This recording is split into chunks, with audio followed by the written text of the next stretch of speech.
Some big breaking news now here on Sky Sports News. Some breaking news to bring you first. We have some huge breaking news. Reports are coming in that all Premier League managers are being replaced with football fans. But one question remains unclear. Who is responsible for all this? Hey, yeah, guys, I've got something to say. I might have done another football experiment.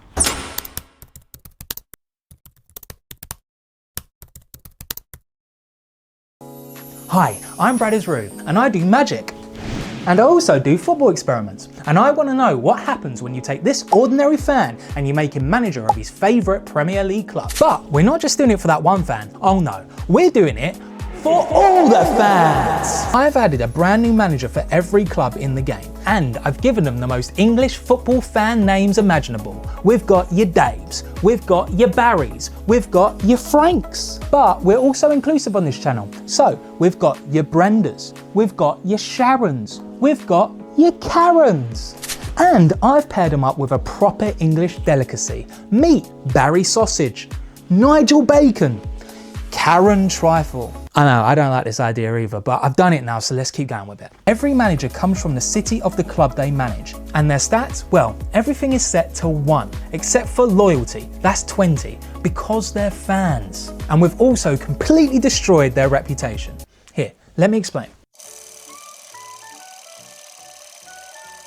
So, within Football Manager, they have this attribute called reputation. Now, reputation lies on a scale. It goes from 0 to 10,000. Now, if you're at the upper end of the scale, it means you're world class. It means you're globally recognized. It means that players are going to like you and they're more likely to listen to you. It means that staff are more likely to listen to your instructions. You're going to attract the biggest players.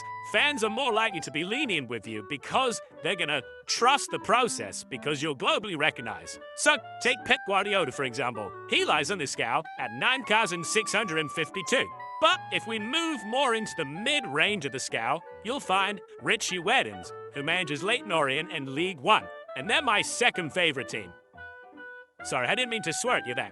He sits at the scale of 5,052. Now, if we make our way down the scale to the more improved managers, we'll find Darren Way, manager of Bath City in the 6th tier of English football. Now, he has a rating of 6,072, but we're not going to make him as bad as Darren Way.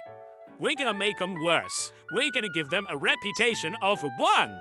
Now, I'll tell you just what that means. So having a really low reputation will affect your finances and it will affect the way the whole squad evolves around you. I mean, it's going to completely destroy the whole of the squad morale. The fans aren't really going to take you seriously. The players aren't going to take you seriously. And eventually you probably will get sacked. So it's going to be a very hard job for these nomads. But before we get into this experiment, let me introduce you to the table. This table is where we'll be tracking everything. Manager wins, Manager of the Month awards, trophies won, if any, and of course days in the job. Because let's be honest, one of these fan managers is definitely going to get the sack. The question is who, or will a fan survive the rest of the season? There's only one way to find out. Let's get on with the save. Here we go! It's September 8th, it's a few days after transfer deadline day, the clubs have had a time to play a few games, and who is top of the league?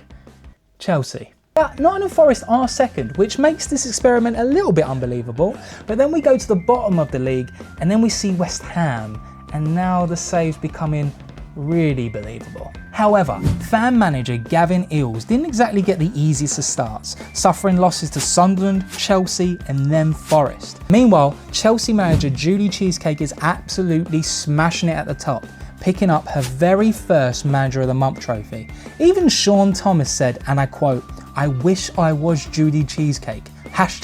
#cheesecake. I don't think someone wants to be Judy Cheesecake. I think someone wants to be in Judy Cheesecake. As for derby matches, nothing too wild. Manchester United and Arsenal played out a classic boring 0-0, and Chelsea took down Fulham with goals from Gittins, Palmer, Delap, and then Sterling. Honestly, mate, you look sterling. Transfer-wise, nothing too exciting except for Spurs. Fan manager of Tottenham decided to sell Vicario, but then loaned out Brandon Austin, meaning Spurs now have exactly only one goalkeeper to survive the rest of the season, and that is Kingski. I mean, Crumpet must have some serious faith in Kingski's natural fitness of 14 because he is now our only real professional keeper. And the season hasn't exactly been kind to Kingski as he's conceded 8 goals in his first Premier League matches. So, looking at this table, Julie Cheesecake is representing proudly at the top, while good old Janet Pickled Onion from Wolves is resting comfortably at the bottom. But this season is just only beginning, so let's fast forward to Halloween and hopefully we'll see some more scares there. To Halloween we go! So Chelsea are no longer top of the table, it is Newcastle. Where are you, man? Get the Geordies, eh? Get the Geordies, eh? Am I going to keep that in the edit? That was so bad. That was so bad. So down at the bottom is Fulham. Fulham fan manager Tom Chicken Kiev is not exactly having the best time in West London with losses to Brentford, Bournemouth and Newcastle. The real surprise since we last checked is Crystal Palace. After losing their first 2 games of the season, Crystal Palace went on a 6-match unbeaten run. And then the game of the season so far. This game was amazing. I mean, Crystal Palace managed to score 4 goals, but so did Arsenal.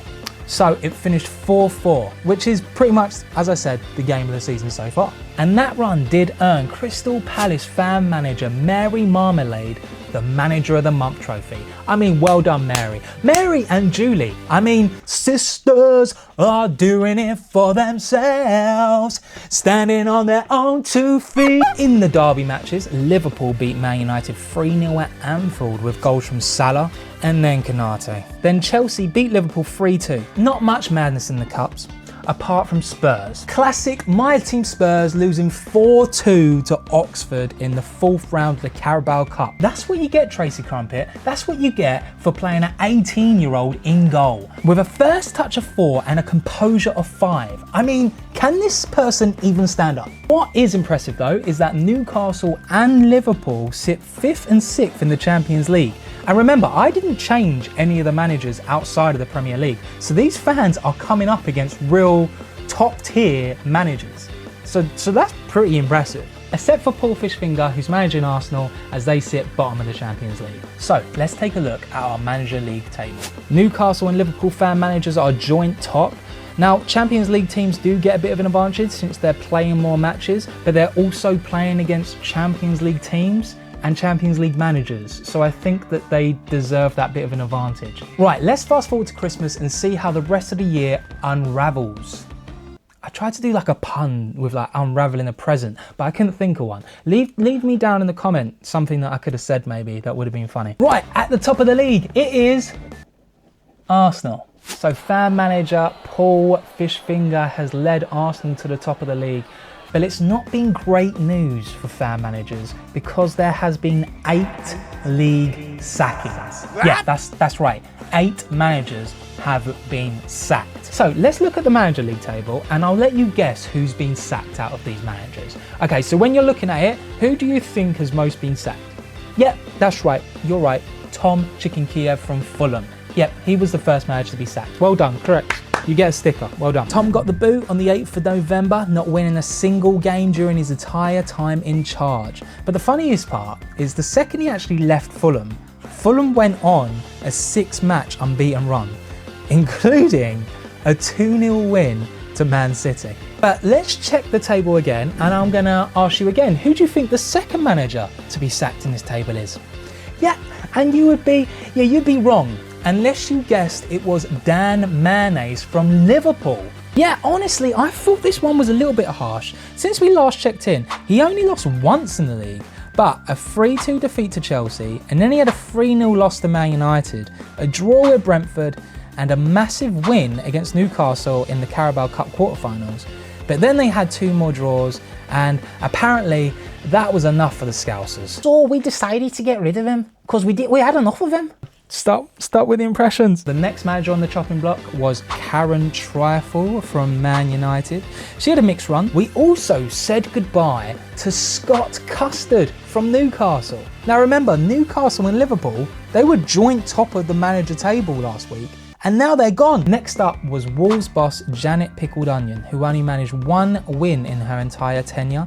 Then Barry Sausage, who picked up just 3 wins for Leeds, was sacked. And finally, Tracy Crumpet for Spurs. And as a Spurs fan, I just want to say, thank God. Because the worst thing actually happened and Kingski did get injured. I told you Tracy this would happen, and he got injured, and then we had to play some reserve goalkeeper, and then we lost half our games. So well done, Tracy. I hope you're proud of yourself. You've done Spurs fans proud. Well done. On the positive side for Chelsea fans, Julie Cheesecake was smashing it again. 2 Manager of the Month trophies already. And in the Champions League, it looks like Man City, Chelsea and Arsenal could all miss out on a playoff spot, while Liverpool and Newcastle are both in with a chance of going through.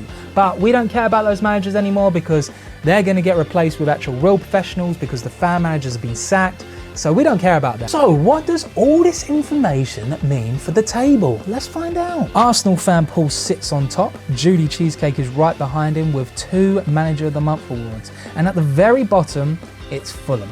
And I mean rock bottom because he has 0 wins. Now let's fast forward into New Year. And remember, these managers now are going to be coming up against actual professional managers in the league. So things can get spicy. Let's find out what happens. It's a new dawn, it's a new day, it's a new year. And Arsenal are still top of the league. And as a Spurs fan, I find this highly annoying. Sad news for Gavin Jetty-Ills though, as he was sacked as West Ham manager, and it didn't get any better for the Hammers as they replaced him with Gareth Southgate. Over at Burnley, Keith Gherkin got the chop just 2 days after we last spoke. Not great for the Claret fans, especially since he only won 3 games in his entire tenure. Meanwhile, Paul picked up his first Manager of the Month award trophy and then promptly awarded himself £86 million to sign Aguiwoa from Porto. But of course, he twists his ankle in his first game and is injured for a few weeks. In the Champions League, Arsenal and Man City clawed back to secure playoff spots, but Chelsea missed out on goal difference to Spurs. I mean, you couldn't write this. In their final group game, Spurs played Chelsea and they drew 1-1. And Judy Cheesecake, well, some might say she crumbled like a really bad cheesecake. So what does all this chaos mean for our manager table? So Arsenal fan Paul is leading the way and Julie is second, which is really grinding my gears because as a Spurs fan, I can't run an experiment and have Arsenal and Chelsea be known as the fans that know the most about football. Like, that can't happen. Things need to change. Anyway, let's fast forward to the end of April and hopefully the league table has changed and we can see someone else at the top of the table and not Paul and Julie. Right, let's go. April, and we're 1 month before the end of the season. And who's top of the league? Yeah, it's Arsenal. They're not moving. They're 9 points clear and there's 4 games left. I mean, I might just finish the experiment now. But it wasn't always rainbows and lollipops for Arsenal. Oh no. With being knocked out in the Champions League by Barcelona, and then we go to the FA Cup 4th round against Leicester, and they took 1-0 up by Ayew, and then Piera comes down the wing in the last few minutes of the game, puts it into my guy Harry Winks, who scores an incredible goal and sends Arsenal out of the FA Cup. And then, on top of all this drama, they lose 1-0 to Wolves. I mean, is this a contender for one of the biggest bottle jobs of the season?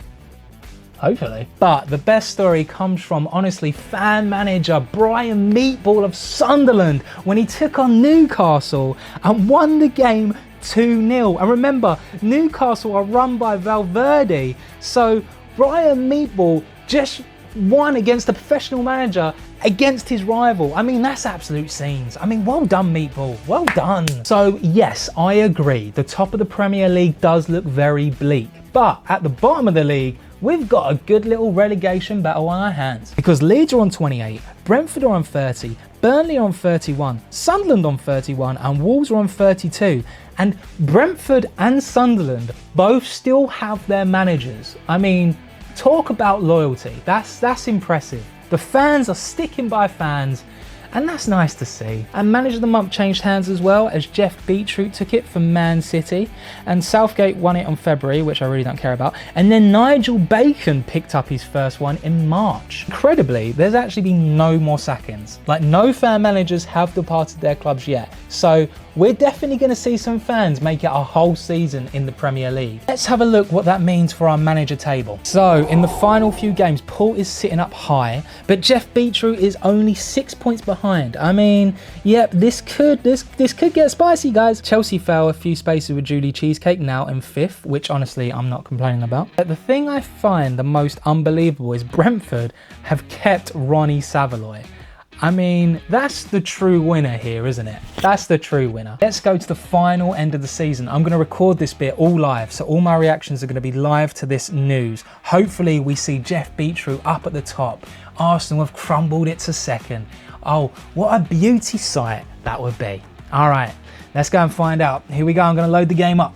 Right, so I've loaded the game up. I am manager of Wolves at the moment because Janet Pickled Onion did get sacked. So I just wanted to be a manager of one of the Premier League clubs so we can actually look in to how it finally finished. And just looking at that Premier League there, I've seen that Arsenal did win the Premier League, which is really annoying. Let's have a look. Yeah, they won it by 5 points, so it was really easy for them.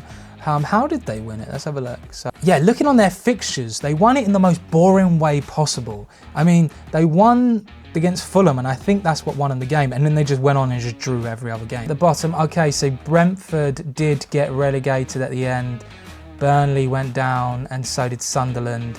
So Leeds won on the final game of the season. Sunderland got a draw against Chelsea, which was a good result, but they still went down. And what happened with Burnley? Burnley lost 5-1 to Wolves. Cool, look how close this was. So Burnley and Wolves played on the last game of the season. If Wolves lost that game, they would have been on level points with Sunderland and the same goal difference, although that goal difference would be a bit worse because they would have lost. So Wolves would have definitely gone down. So they had a 5-1 win against Burnley, which pretty much kept them up and sent Burnley down. What happened with Brentford? Did they... Oh no, they lost 7-1 to Liverpool in the last game of the season. But they did beat Palace. So, that's so unfortunate. Because if they beat Liverpool, they would have survived. Brighton made it into the Champions League, which is amazing because they still have their manager, who is Nigel Bacon. So that is incredible. It's Man City. Man City still had Jeff Beetroot in charge this whole time. And they were favourites to win the league, and they still didn't. You know, 75 points, that's not a lot of points. He should have been sacked. He should have been. That's crazy he lost that long. Let's see, did Spurs sign a goalkeeper? They've still got Kingsley. Who's this? Hugo Souza? Who's that? Who is this guy? I've never heard of this goalkeeper. He plays in the Brazilian league. We signed him for £10 million. I mean, like, he's very average. He's okay. Better jump and reach than, 6'6" with a jump and reach of 20. You know, he's catching those balls. We've got manager of the month. Oh, so De Zerbi won it. Okay, that's annoying. Okay, so we don't care about De Zerbi. Did anyone win manager of the year? Let's have a look. Where's manager of the year? Okay, here it is. Whoa! Nigel Bacon won manager of the year. Is this more impressive than Dan Fishfinger? Is that more impressive to win manager of the actual year? Because that's what it's all about, like who did the better job. Because he had the better team, Dan Fishfinger, but I mean, Nigel Bacon did get Brighton to the Champions League as a fan. Who won the FA Cup? Spurs couldn't even win the FA Cup. For God's sake. Lost to Wolves in the FA Cup final on penalties. Who won the Champions League? Oh, the Champions League's getting taken place. So that's sort of how it ends here, guys. We've got the Premier League table, Arsenal's champions, but I think the real winner here is Nigel Bacon for Brighton, getting him Champions League, winning that title. Oh, is Julie Cheesecake still manager of Chelsea? Yes, she is, and she got them 5th. I mean, that's a bit of a fall from grace. That's made me feel a little bit better. I'm happy about this experiment now. Anyway, let's have a look at the manager table. That's the real table. That's what we care about. And let's see how that affects proceedings. That means that Paul Fishfinger wins it with 31 wins, 1 manager of the month trophy, no cups, 300 days in the job, 332 points. You know what, Paul winning, great, whatever, but I don't think that's the true winner here. I think the true winner is either Nigel Bacon for winning that Manager of the Year trophy and getting Brighton to the Champions League, or Ronnie Savaloy for Brentford. I mean, he only won 7 games in the whole season. They got relegated, but they stuck with him the whole time. That's impressive.